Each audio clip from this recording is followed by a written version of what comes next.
And it's just basketball. At the end of the day, it's just basketball. Like and subscribe. Like and subscribe. Like and subscribe on the way in the door, my people. I hope you all are having a truly fantastic day today.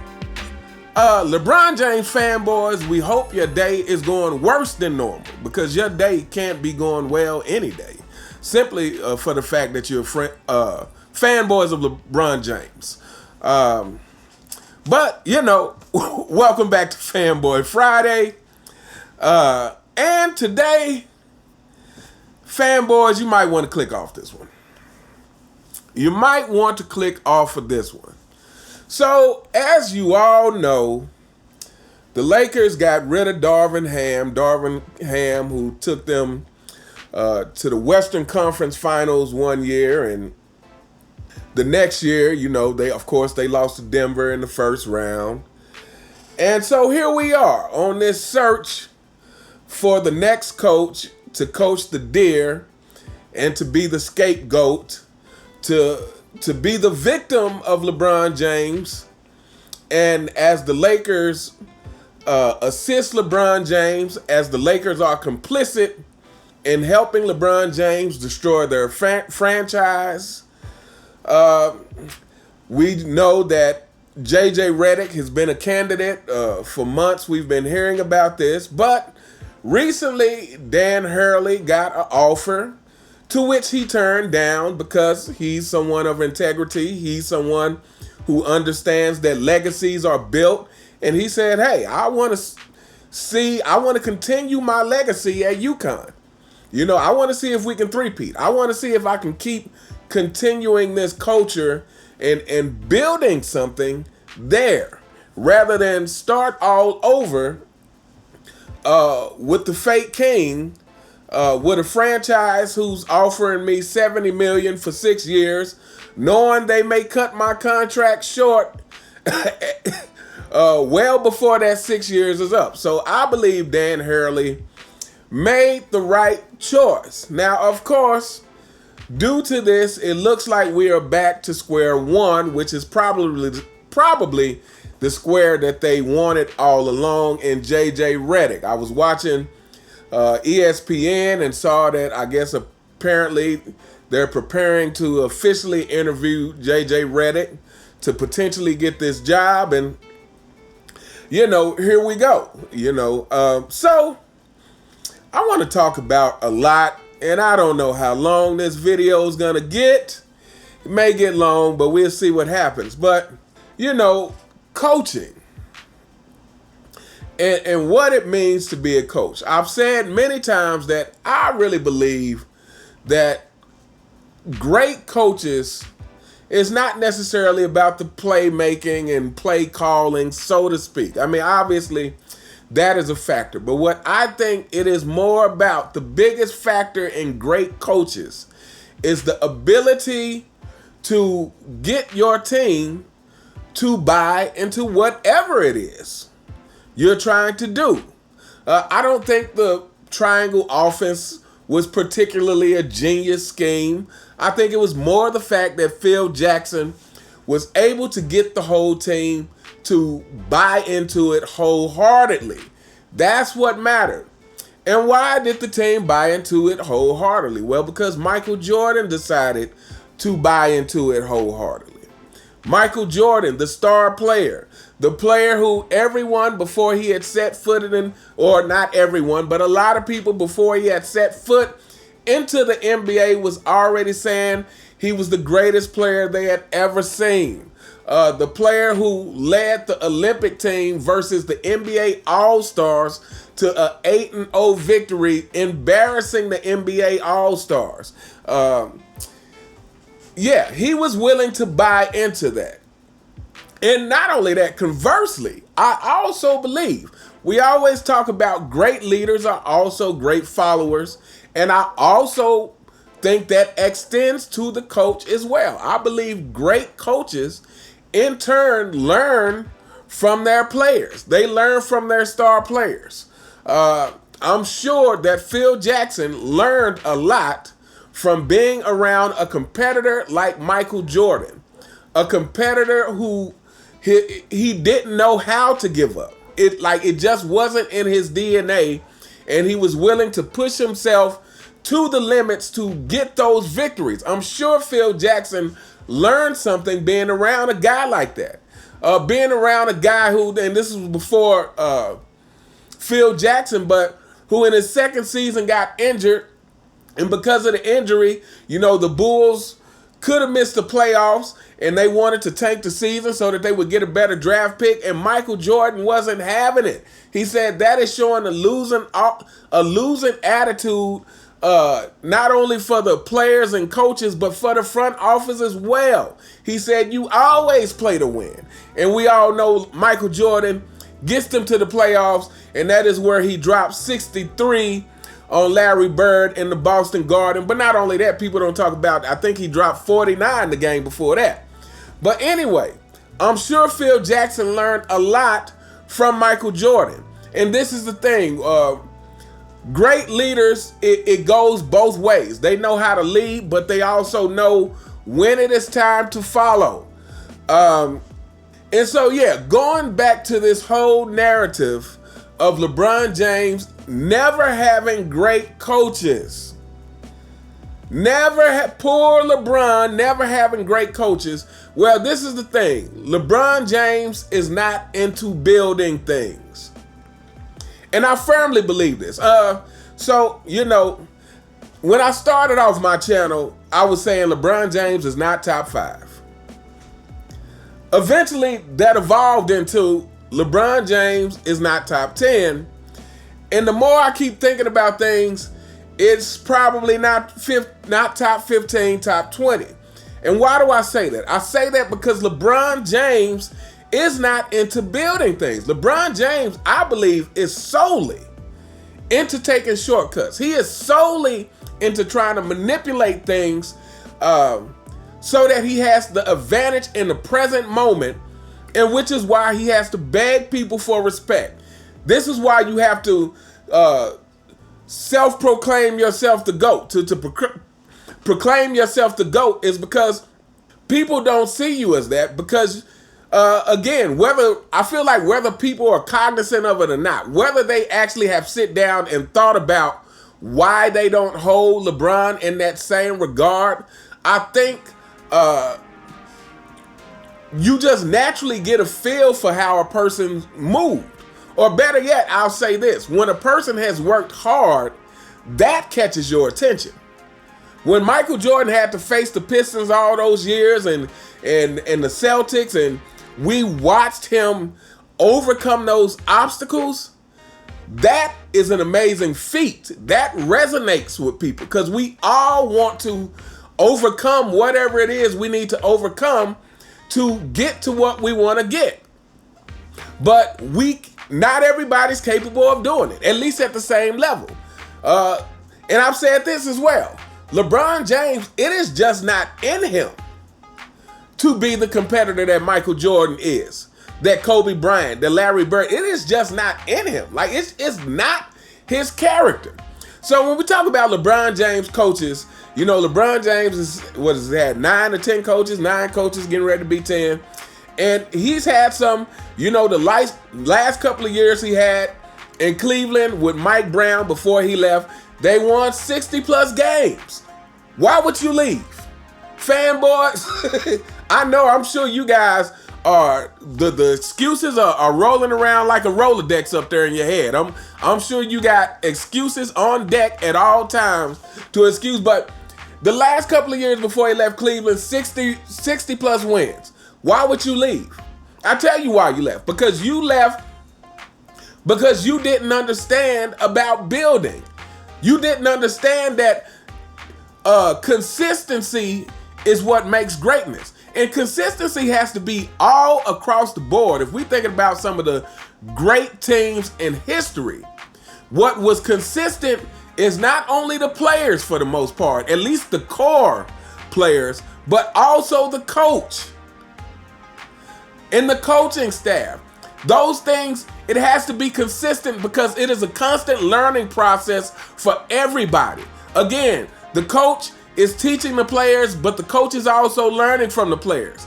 The star player is learning from the coach, but the star player is also teaching the coach. Like, it is a symbiotic relationship to which everybody is feeding off of each other and growing from year to year. This is how you get dynasties. This is why Chicago was what it was. And again, you know, Michael Jordan took all those years building something to where he got the first three-peat, and then we saw the roster shift because Jordan retired. They got some new pieces. When Jordan came back, it was a slightly different team with the exception of the core. However, this is why Michael Jordan was so hard on his team, because he was like, you're not about to come in here and take something for a joke, something that I have put my blood, sweat, and tears into building. I'm not going to let you do that. So this is what LeBron James doesn't understand is that building a true legacy takes consistency around the board. We have never seen LeBron James fight fight to keep any player or coach. He only, like I said, like a gold digger, he only comes back around once he sees the success that they have without him, or once he sees the potential when they're no longer there. You know, after he leaves Eric Spoelstra, then it's, oh, how great of a coach he was. Then you want him back, you know. And so, yeah, and speaking of Eric Spoelstra, you know, another coach who, yet despite these endless narratives about LeBron James not having a great coach, again, he 2 championships with Eric Spoelstra. Pretty sure he had at least a 60-win season with Eric Spoelstra. Went to the finals, 4 times, and only got 2 championships, but we know that was LeBron James' fault. But again, so you went to the finals 4 times. Why did you leave Miami? Why did you leave Eric Spoelstra? Why were you trying to have Eric Spoelstra, trying to get rid of him to begin with? Again, LeBron James does not understand that having respect, having a great legacy, it takes building. It takes consistency. Again, respect is earned. So he goes back to Cleveland. And he gets the 2016 championship with Tyronn Lue. He winds up leaving there. He goes to the Lakers with Frank Vogel. He gets the 2020 championship, which all you fanboys want to, you guys want to act like that's a legitimate championship, even though nobody else thinks it is. But if you want to act like it's a legitimate championship, again, then Frank Vogel is fired, a year later or something. So again, and LeBron James has not fought to keep any of his coaches. He has not fought to keep any of his coaches. Not to mention the 21-22 season, where we gonna do a video about that. That might need to be LeBron James' biggest failure. But anyway, the 21-22 season, with all of these, to keep that same energy season, where LeBron James, again, demonstrating, just a year removed from having won the 2020 championship, just a year away from that, and now he's trying to construct another super duper team. Again, this guy does not want to work. LeBron James doesn't want to work. He doesn't want to build. Like, LeBron James literally he feels entitled. He feels that these things should be handed to him. He really feels that way. You cannot make an argument to say that he doesn't. And all the mainstream media and all these people making all these excuses who refuse to just call it what it is, LeBron James thinks things should be handed to him. And this is why the Lakers are in this situation, because they want to cater to him. They want to acquiesce to his demands. So now we're here where it looks like JJ Redick is probably going to get the job at this point, because who else wants this ridiculous job? If you have some self-respect, you are not going to want to coach the Lakers. If you take yourself serious as a coach, you are not going to want to coach the Lakers. You are not going to coach the deer who you know thinks he's smarter than you right out the gate. He thinks he's smarter than everybody. And I'm starting to realize more and more. I'm going to go ahead and say this. Here you go, fanboys. LeBron James' IQ gets talked about, but LeBron James' IQ, so to speak, is in one very specific thing. That is in memorizing plays and things like this. This is where he's got this IQ reputation. But basketball is so much more than that. Yeah, LeBron James it feels ridiculous to even say this. Maybe he has a photographic memory as far as memorizing plays. Again, he was able to flip plays when he was 8 years old, apparently. Apparently, when he was 8 years old, he could flip plays, and apparently grown men in the NBA can't do that in their mind. They can't take a play meant to go on the right side of the court and do it on the left side of the court. Apparently, LeBron James is a genius in that manner. But basketball is so much more than plays. I feel like we're seeing that with the way that the Celtics exposed Luka in his defense. I mean, I feel like some of these things that, again, we keep trying to act like the game has evolved to this place. The fundamentals of the game, the strategies of the game remain the same. In exposing your weakest defender, that is a strategy that has been going on for decades in the NBA. This is nothing new. The fact that they're exposing Luka in his weak defense and targeting Luka, this is nothing new. Again, this is why Michael Jordan said in an interview, he said, I felt like it was our job as the stronger defenders. He was talking about himself, Scottie, and Ron.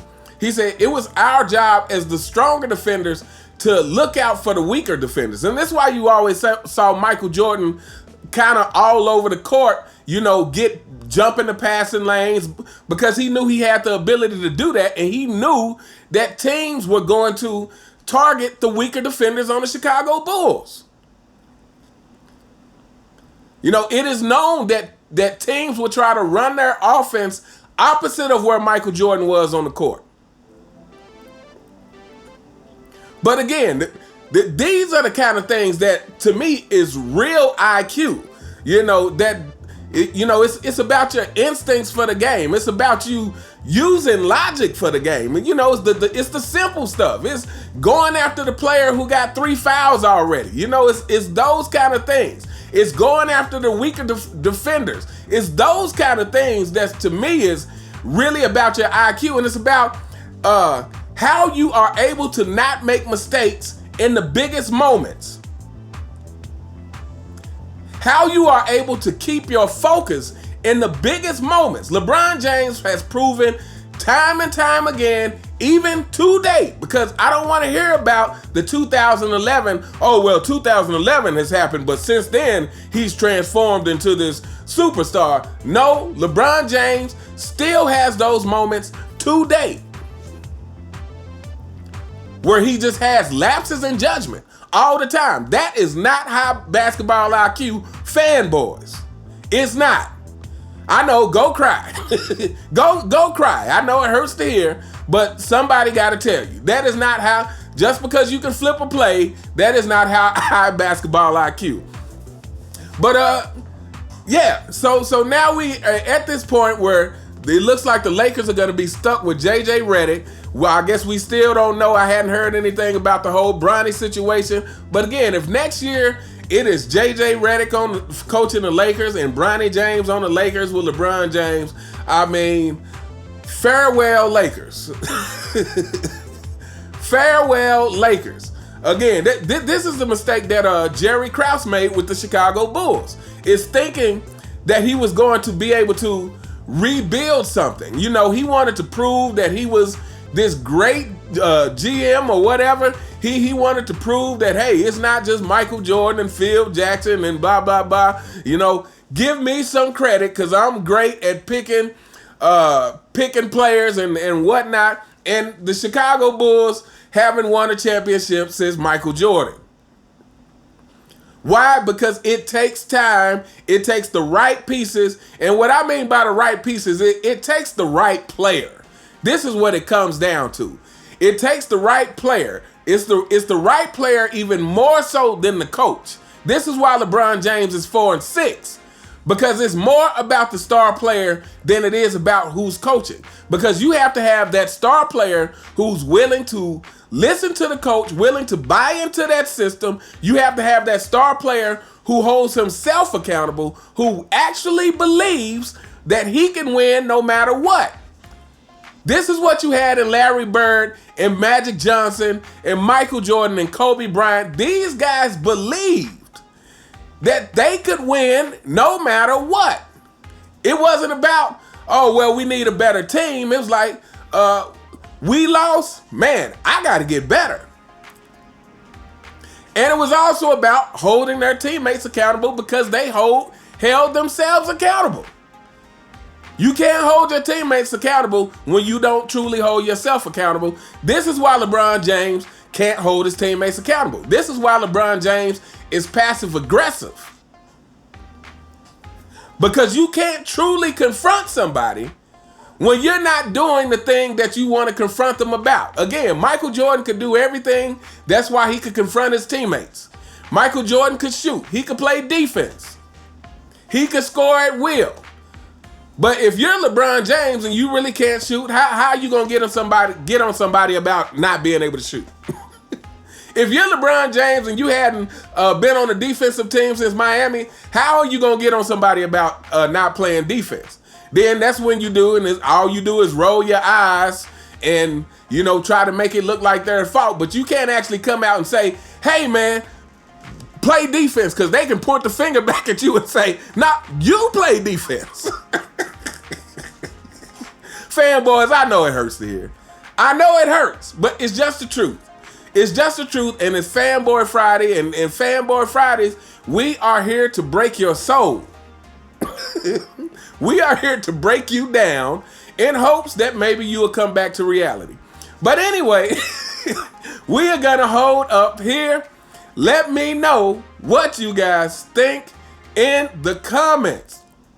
What do you think about anything talked about today? Because I know I just kept going on, but I just think this is ridiculous that the Lakers are in this position. Again, I feel bad for Laker fans, and it's just really ridiculous that the Lakers have kind of bought into this shortcut mentality and this shortcut culture that LeBron James has brought to the Lakers. And to be fair, I will say this before I get out of here. The Lakers really do have a history of getting rid of a lot of coaches. I was looking down through the history. They've only had a few coaches, 3 or 4 coaches that made it longer than 6 years or something. A couple of early coaches. One of the coaches was before they actually became the Lakers, and when they were still, before they were in Los Angeles, when they were still in the Minneapolis. And then, of course, you have Phil Jackson and Pat Riley.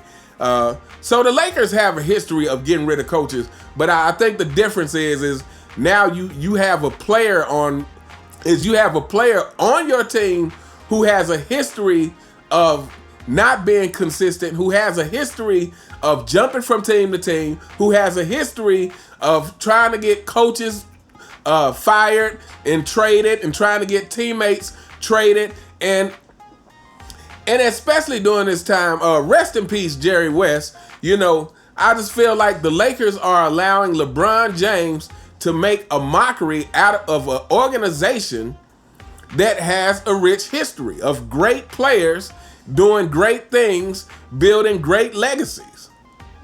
And this is where we're at. But anyway, let me know what you guys think in the comments. You all have a truly, truly fantastic day, and I'll see you next time. All right.